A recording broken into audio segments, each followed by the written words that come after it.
ನೋಡಿ ಫ್ರೆಂಡ್ಸ್, ಇವತ್ತು ನನ್ನ ಮಗನಿಗೆ ಬಬುಲ್ ಮಾಡಿಕೊಡು ಅಂತಂದ. ಹಠ ಮಾಡ್ತಿದ್ದ ನಾನು ಬಬುಲ್ ಆಟ ಆಡಬೇಕು ಅಂತ. ಅದಕ್ಕೆ ನಾನು ಎಲ್ಲ ರೆಡಿ ಮಾಡ್ಕೊತಾ ಇದ್ದೀನಿ. ನೋಡಿ, ಇದೊಂದು ಪೈಪ್ ರೆಡಿ ಮಾಡ್ಕೊಂಡಿದ್ದೀನಿ, ಇದಕ್ಕೆ ಶಾಂಪೂ ಎಲ್ಲ ರೆಡಿ ಮಾಡಿಬಿಟ್ಟು ನಿಮ್ಗೆ ತೋರಿಸ್ತೀನಿ.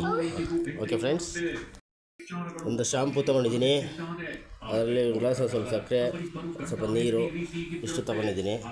ಮಾಡ್ತೀನಿ, ನೋಡಿಸ್ತೀನಿ ಫ್ರೆಂಡ್ಸ್. ಮತ್ತೆ ಶಾಂಪೂ ಹಾಕಿದ್ದೀನಿ, ಸಕ್ಕರೆ ಜೊತೆ ಸ್ವಲ್ಪ ನೀರು ಹಾಕೋಣ.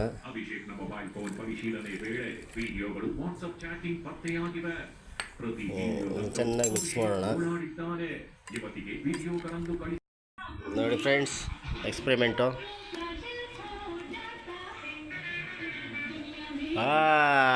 ಓಕೆನಾ? ಓಕೆ ನೋಡಿ.